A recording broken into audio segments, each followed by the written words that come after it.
Good morning. Welcome two plus two politics class. നമ്മളിപ്പം ചർച്ച ചെയ്തുകൊണ്ടിരിക്കുന്നത് പ്രാദേശിക അഭിലാഷങ്ങൾ എന്ന പാഠഭാഗമാണ്.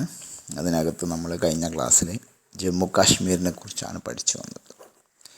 ഇന്ന് നമ്മൾ പഠിക്കാൻ പോകുന്നത് മറ്റൊരു പ്രാദേശിക പ്രശ്നം നിലനിന്നിരുന്ന പഞ്ചാബ് എന്ന് പറയുന്ന സംസ്ഥാനത്തെക്കുറിച്ചാണ്. 1980കളിലാണ് പഞ്ചാബ് നിരവധി സംഭവങ്ങൾക്ക് സാക്ഷിയാകുന്നത്. 1950കളിൽ ഭാഷാടിസ്ഥാനത്തിൽ ഇന്ത്യയിൽ സംസ്ഥാനങ്ങൾ പുനഃസംഘടിപ്പിച്ചെങ്കിലും 66 മാത്രമാണ് പഞ്ചാബി ഭാഷ സംസാരിക്കുന്നവർക്ക് പ്രത്യേക സംസ്ഥാനം ലഭിച്ചത്. പഞ്ചാബിലെ സിഖുകാർ അകാലിദളിൻ്റെ കീഴിൽ 1920 തന്നെ സ്വയം സംഘടിച്ചിരുന്നു. ഹരിയാനയും ഹിമാചൽ പ്രദേശും മുറിച്ചു മാറ്റിയപ്പോൾ പഞ്ചാബിൽ ഭൂരിപക്ഷം പഞ്ചാബികൾക്കായി. രാഷ്ട്രീയ സാഹചര്യം, പൊളിറ്റിക്കൽ കോണ്ടെക്സ്റ്റ്. 1967ലും 1977ലും അകാലിദൾ മുന്നണി രൂപീകരിച്ച് അധികാരത്തിലെത്തി. രാഷ്ട്രീയ കക്ഷി എന്ന നിലയിൽ അകാലിദൾ സുദൃഢമായിരുന്നില്ലെങ്കിൽ തന്നെയും ഭരണം അവർക്ക് മികച്ച അവസരം പ്രദാനം ചെയ്തു. അകാലിദളുകളുടെ രാഷ്ട്രീയ പരാജയത്തിന് പിറകിൽ പ്രധാനമായും 3 കാരണങ്ങളാണ് ഉണ്ടായിരുന്നത്. ഒന്ന്, അധികാരത്തിലെത്തി കാലാവധി പകുതി പൂർത്തിയാക്കിയപ്പോഴേക്കും കേന്ദ്ര സർക്കാർ അവരെ പിരിച്ചുവിട്ടു എന്നുള്ളതാണ്. 2, പഞ്ചാബിലെ ഹിന്ദുക്കളുടെ പിന്തുണ അവർക്ക് ലഭിച്ചിരുന്നില്ല. 3, അകാലികൾക്കിടയിൽ നിലനിന്നിരുന്ന ജാതിയുടെയും ഉച്ചനീചത്വത്തിൻ്റെയും അടിസ്ഥാനത്തിലുള്ള വ്യത്യാസങ്ങളായിരുന്നു. ഇതിനേക്കാൾ ദോഷം ചെയ്തത് ഹിന്ദുക്കളോ സിഖുകാരോ ആയ ദളിതരുടെ പിന്തുണ കോൺഗ്രസ്സിന് നേടാൻ കഴിഞ്ഞു. 1970-ൽ അകാലികളിൽ ചിലർ അവരുടെ പ്രദേശത്തിന് രാഷ്ട്രീയ സ്വയംഭരണാധികാരം വേണമെന്ന് ആവശ്യപ്പെടാൻ തുടങ്ങി. 1973 നടന്ന അനന്തപൂർ കോൺഫറൻസ് പ്രാദേശിക സ്വയംഭരണാധികാരത്തിന് വേണ്ടി അവകാശമുന്നയിക്കുകയും കേന്ദ്ര സംസ്ഥാനങ്ങൾ ബന്ധങ്ങൾ പുനർനിർവചിക്കണമെന്ന് ആവശ്യപ്പെടുകയും ചെയ്തു. സിഖ് രാഷ്ട്രവാദം അവർ ഉന്നയിക്കാൻ തുടങ്ങി. തങ്ങൾക്ക് സിഖ് മേധാവിത്വത്തിനു വേണ്ടി നിലകൊള്ളുന്നുവെന്ന് ഉറക്കെ പ്രഖ്യാപിച്ചു. സമ്മേളനത്തിൽ പാസാക്കിയ പ്രമേയത്തിൽ വിഘടനവാദത്തിൻ്റെ ധ്വനിയുണ്ടായിരുന്നു. അനന്തപൂർ പ്രമേയത്തിന് സിഖ് സമുദായത്തിൽ നിന്ന് തണുത്ത പ്രതികരണമാണ് ഉണ്ടായത്. പ്രമേയത്തോട് പൊതുജനങ്ങൾക്ക് താൽപ്പര്യം പ്രകടിപ്പിച്ചില്ല. 1980കൾ അകാലിദൾ സർക്കാരിനെ പിരിച്ചുവിട്ടപ്പോൾ പഞ്ചാബും അയൽ സംസ്ഥാനങ്ങളുമായി വെള്ളം പങ്കുവയ്ക്കുന്നതുമായി ബന്ധപ്പെട്ട ഒരു ജനകീയ പ്രസ്ഥാനത്തിന് തുടക്കം കുറിച്ചു. സിഖുകാർക്ക് സ്വയംഭരണാവകാശം വേണമെന്ന ആശയത്തെ ചില സിഖ് മതവിഭാഗക്കാർ സ്വാഗതം ചെയ്തു. അകാലികളിൽ തീവ്രവാദികളായ ചിലർ ഇന്ത്യയിൽ നിന്ന് വേറിട്ട് ഖലിസ്ഥാൻ എന്ന പേരിൽ ഒരു പ്രത്യേക രാജ്യം രൂപീകരിക്കുന്നതിന് വേണ്ടി പ്രചരണം തുടങ്ങി. Now we are discussing about regional aspirations in India. Last class we discussed about Jammu and Kashmir. Today we are going to discuss about Punjab. During the 1980s, several major developments occurred in Punjab. All other states in India were reorganized in 1950 on the basis of language spoken, but Punjab had a different mode of reorganization. Punjabi speaking state was formed only in 1966. The Sikhs in Punjab had organized themselves under the Agalidal way back in 1920. After carving out Haryana and Himachal Pradesh, the Sikhs became the majority in Punjab.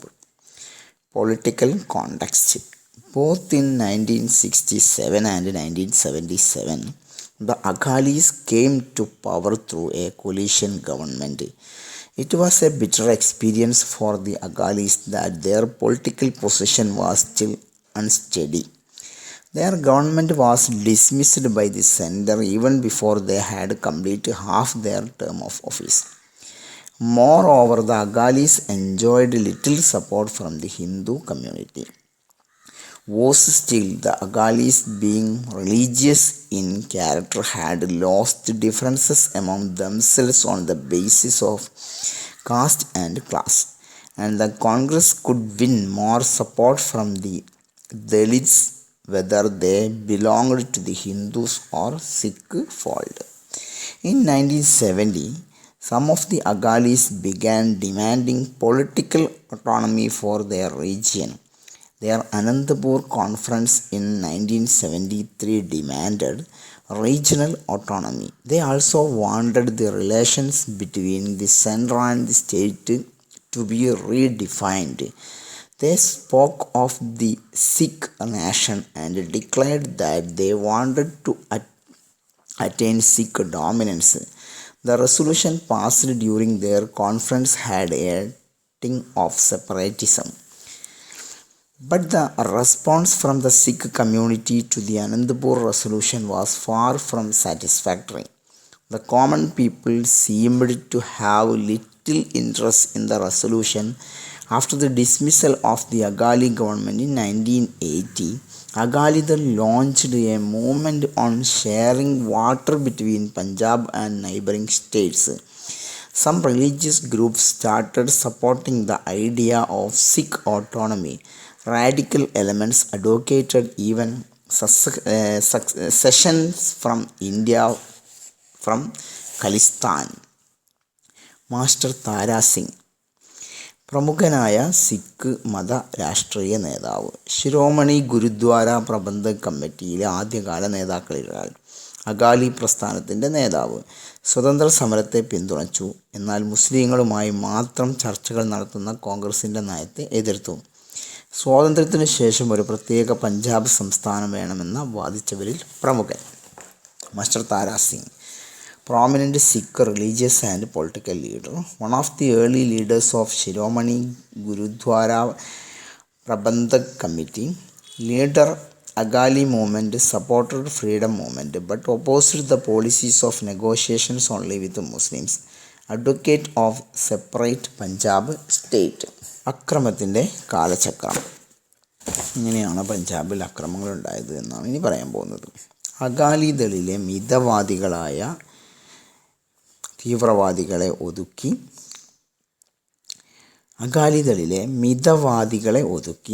തീവ്രവാദികൾ അതിൻ്റെ നേതൃത്വം ഏറ്റെടുത്തു. അവർ സായുധ കലാപത്തിനായി അണിനിരന്നു. ഭിന്ദ്രൻവാലയായിരുന്നു അവരുടെ നേതാവ്. അമൃതസറിലുള്ള സുവർണക്ഷേത്രമായിരുന്നു അവരുടെ താവളം. സുവർണക്ഷേത്രം ആയുധപുരയായി മാറി. പുണ്യക്ഷേത്രത്തെ മറയാക്കി നടന്ന വിധ്വംസക പ്രവർത്തനങ്ങൾ കയ്യും കെട്ടി നോക്കി നിൽക്കാൻ കേന്ദ്ര സർക്കാർ തയ്യാറായില്ല.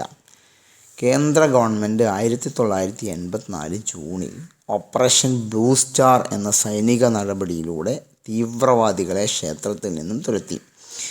എന്നാൽ ഏറ്റുമുട്ടലിൽ പൗരാണിക ക്ഷേത്രത്തിന് വൻ നാശനഷ്ടമുണ്ടായി. ബഹുഭൂരിപക്ഷം സിഖുകാരുടെ മനസ്സിന് ഇത് ആഴത്തിൽ മുറിവേൽപ്പിച്ചു. ഓപ്പറേഷൻ ബ്ലൂ സ്റ്റാർ അവരുടെ വിശ്വാസങ്ങൾക്കും അനുഷ്ഠാനങ്ങൾക്കും നേരെയുള്ള ആക്രമണമായി തീവ്രവാദികൾ പ്രചരിപ്പിച്ചു. ഓപ്പറേഷൻ ബ്ലൂ സ്റ്റാർ ആയുധമാക്കി തീവ്രവാദികൾ കൂടുതൽ പ്രതികാരത്തിന് മുതിർന്നു. 1984 ഒക്ടോബർ 31 ഇന്ദിരാഗാന്ധി വധിക്കപ്പെട്ടത് പഞ്ചാബ് പ്രശ്നത്തെ സങ്കീർണമാക്കി. സ്വവസതിക്ക് മുൻപിൽ സിഖുകാരായ അംഗരക്ഷകരുടെ വെടിയേറ്റാണ് ഇന്ദിരാഗാന്ധി കൊല്ലപ്പെട്ടത്. ഓപ്പറേഷൻ ബ്ലൂ സ്റ്റാറിന് പകരം വീട്ടുകയായിരുന്നു അവരുടെ ലക്ഷ്യം. രാജ്യത്തിൻ്റെ പല ഭാഗങ്ങളിലും സിഖുകാർക്കെതിരെ അക്രമം നടന്നു. ഇത് ഒരാഴ്ചയോളം നീണ്ടുനിന്നു. ഡൽഹിയിൽ മാത്രം ഏകദേശം 200 സിഖുകാർക്ക് ജീവൻ നഷ്ടപ്പെട്ടു. 2000 സിഖുകാർക്ക് ജീവൻ നഷ്ടപ്പെട്ടു. കാൺപൂരിലും ബൊക്കാറോയിലും 100 കണക്കിന് സിഖുകാർ കൊല്ലപ്പെട്ടു. സ്ഥിതിഗതികൾ ശാന്തമാക്കാൻ സർക്കാർ കൃത്യസമയത്ത് ഇടപെട്ടില്ല. ഇതുണ്ടാക്കിയ പ്രത്യാഘാതങ്ങൾ വലുതായിരുന്നു. സിഖുകാർക്കു നേരെ ആക്രമണം അഴിച്ചുവിട്ടവരെ മാതൃകാപരമായി ശിക്ഷിക്കാതിരുന്നത് എല്ലാവരെയും വേദനിപ്പിച്ചു. അതിക്രമങ്ങൾ നടന്ന് 20 കൊല്ലങ്ങൾക്ക് ശേഷം 2005 ഇന്ത്യൻ പ്രധാനമന്ത്രി മൻമോഹൻ സിംഗ് മനുഷ്യജീവനും സ്വത്തിനും നാശം വരുത്തിക്കൊണ്ട് സിഖുകാർക്ക് നേരെ നടത്തിയ അക്രമത്തിനും ക്രൂരതയ്ക്കും മാപ്പ് ചോദിച്ചു. Cycle of violences. The radicals among the Akalis took the leadership, pushing down the moderates. They got ready for an armed insurgency. The Golden Temple in Amritsar became their headquarters. In fact, the Golden Temple turned into an armed fortress. The central government could not sit quiet with such developments under the cover of the holy shrine. It launched Operation Blue Star, under which the army successfully flushed out the militants from the shrine.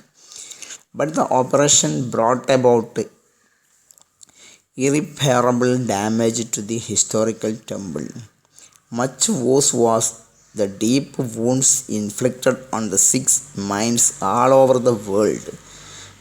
To them, the Operation Blue Star was an attack on their faith and rights.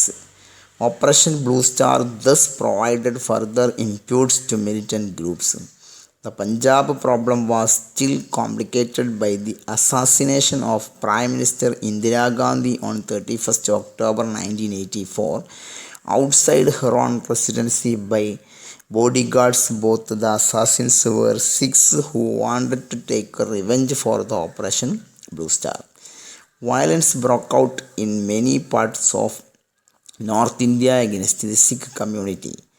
It continued for a week, during which more than 2,000 Sikhs lost their lives in Delhi alone. Hundreds were killed in Kanpur, Bokaro and Chas.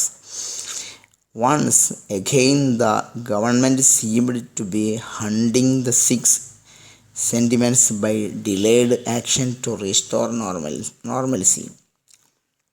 Few of the men involved in such atrocities on the Sikh community were exemplarily punished. In 2005, 20 years after the violence, Manmohan Singh, then the Prime Minister, expressed regret over the killings and anti-Sikh violence which brought about irreparable loss of human life and property. സമാധാനത്തിലേക്കുള്ള പാത. 1984 പ്രധാനമന്ത്രി രാജീവ് ഗാന്ധി അകാലിദളിലെ മിതവാദി നേതാക്കളുമായി ചർച്ച ആരംഭിച്ചു. സമാധാനത്തിലേക്കുള്ള പാത മുള്ളുകൾ നിറഞ്ഞതും കഠിനവുമായിരുന്നു. നിരവധി ചർച്ചകൾക്കൊടുവിൽ അകാലികളുടെ president Harchand Singh ലോഗ്വാളുമായി Rajeev Gandhi 85 ജൂലൈയിൽ ഒരു കരാറിൽ ഒപ്പുവെച്ചു. പഞ്ചാബ് കരാർ. പഞ്ചാബ് അക്കോർഡ് എന്നറിയപ്പെടുന്ന ഈ കരാർ പഞ്ചാബിൽ സമാധാനത്തിനുള്ള വഴിയൊരുക്കി. പഞ്ചാബ് കരാറിൽ 5 വ്യവസ്ഥകളാണ് ഉണ്ടായിരുന്നത്. 1. ചണ്ഡീഗഡ് പഞ്ചാബിന് നൽകും എന്നുള്ളതാണ്. 2. പഞ്ചാബും ഹരിയാനയും തമ്മിലുള്ള അതിർത്തി തർക്കം പരിഹരിക്കാൻ പ്രത്യേക കമ്മീഷനെ നിയമിക്കും. 3. രവി ബിയാസ് നദികളിലെ ജലം പഞ്ചാബ്, രാജസ്ഥാൻ, ഹരിയാന എന്നീ സംസ്ഥാനങ്ങൾക്ക് പങ്കുവെക്കുന്നതിന് ട്രിബ്യൂണലിൻ്റെ തീരുമാനത്തിന് വിടും. 4. ഭീകരവാദ പ്രവർത്തനങ്ങൾക്കിരയായവർക്ക് നഷ്ടപരിഹാരം നൽകും. 5. പഞ്ചാബിൽ നടപ്പാക്കിയിട്ടുള്ള armed forces special powers act പിൻവലിക്കും. ഭീകരപ്രവർത്തനങ്ങൾ, അക്രമങ്ങൾ എന്നിവ മൂലം മുറിവേറ്റ സിഖ് വികാരത്തെ ശമിപ്പിക്കാൻ പഞ്ചാബ് കരാർ ശ്രമിച്ചെങ്കിലും സമയമെടുത്തു. അക്രമങ്ങൾ 10 വർഷത്തോളം നീണ്ടുനിന്നു. ഭീകരപ്രവർത്തനങ്ങളും അക്രമാസക്തമായ എതിർ നടപടികളും പോലീസ് അതിക്രമങ്ങൾക്കും മനുഷ്യാവകാശ ലംഘനങ്ങൾക്കും ഇടയായിരുന്നു. അകാലിദളിൽ ശീതീകരണമുണ്ടായി. സംസ്ഥാനത്ത് രാഷ്ട്രപതി ഭരണം നടപ്പിലായി. എല്ലാ തെരഞ്ഞെടുപ്പ് രാഷ്ട്രീയ പ്രവർത്തനങ്ങളും റദ്ദാക്കി. പരസ്പര സംശയത്തിൻ്റെയും അക്രമത്തിൻ്റെയും പശ്ചാത്തലത്തിൽ രാഷ്ട്രീയ പ്രക്രിയ പുനഃസ്ഥാപിക്കുക എളുപ്പമായിരുന്നില്ല. പിന്നീട് 92-ൽ തെരഞ്ഞെടുപ്പ് നടന്നുവെങ്കിലും 24% പേർ മാത്രമാണ് വോട്ട് ചെയ്തത്. തീവ്രവാദത്തിന് നിയന്ത്രണം ഏർപ്പെടുത്തിയെങ്കിലും അതിനകം തന്നെ നിരവധി പേർക്ക് മരണം സംഭവിക്കുകയും സ്വത്തുക്കൾ നഷ്ടപ്പെടുകയും ഹിന്ദു എന്നോ മുസ്ലിമെന്നോ സിഖു എന്നോ വ്യത്യാസമില്ലാതെ പഞ്ചാബികൾ ആകമാനം തീവ്രവാദികളാണെന്ന് മുദ്രകുത്തപ്പെട്ടു. തീവ്രവാദ കാലഘട്ടത്തിന് ശേഷം 97-ലാണ് പഞ്ചാബിൽ സാധാരണ നിലയിലുള്ള ആദ്യ തെരഞ്ഞെടുപ്പ് നടന്നത്. അകാലിദൾ ബാദൽ ഗ്രൂപ്പ് BJP സഖ്യം ഈ തെരഞ്ഞെടുപ്പിൽ മികച്ച വിജയം കരസ്ഥമാക്കി. സംസ്ഥാന സാമ്പത്തിക വികസനത്തിൻ്റെയും സാമൂഹ്യ മാറ്റത്തിൻ്റെയും പാതയിൽ മുന്നേറുന്നു. മതപരമായ സ്വത്വത്തിന് ജനങ്ങൾ ഇപ്പോഴും പ്രാധാന്യം നൽകുന്നുണ്ടെങ്കിലും പഞ്ചാബിലെ രാഷ്ട്രീയം മതേതരത്വത്തിൻ്റെ പാതയിലേക്ക് മെല്ലെ നീങ്ങി തുടങ്ങിയിട്ടുണ്ട്. ഇപ്പോൾ കോൺഗ്രസ് ആണ് പഞ്ചാബ് ഭരിക്കുന്നത്. അമരീന്ദർ സിംഗ് ആണ് പഞ്ചാബിലെ മുഖ്യമന്ത്രി. Road to Peace.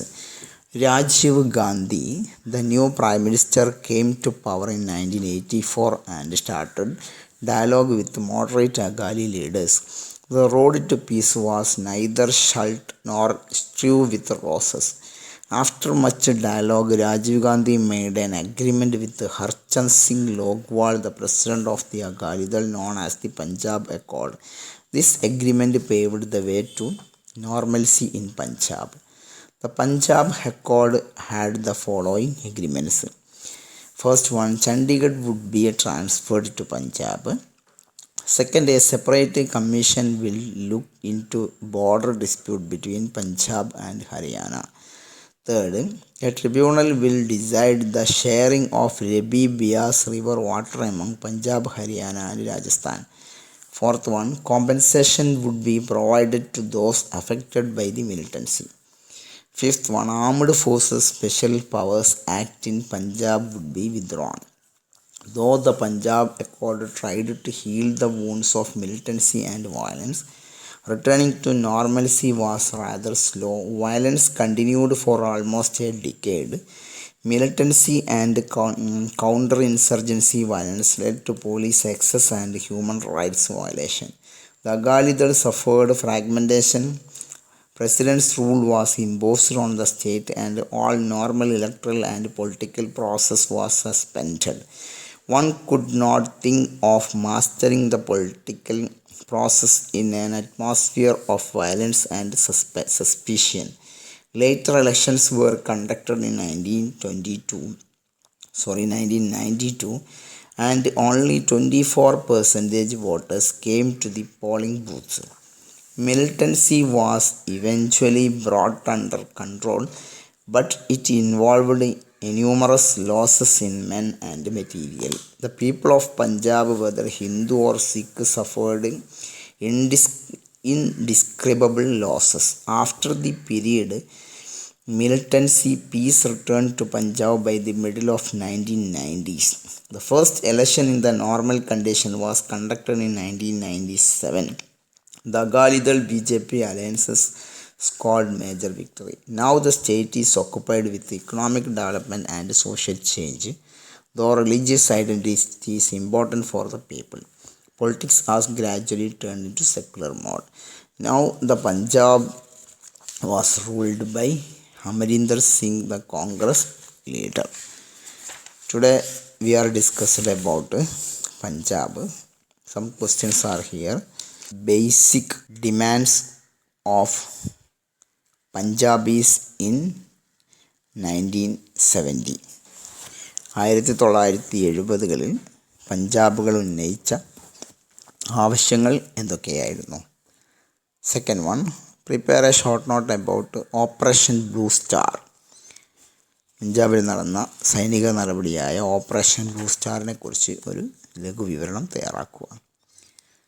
Next one, write about Punjab accord. Punjab കരാറിനെ കുറിച്ച് ഒരു കുറിപ്പ് തയ്യാറാക്കുക.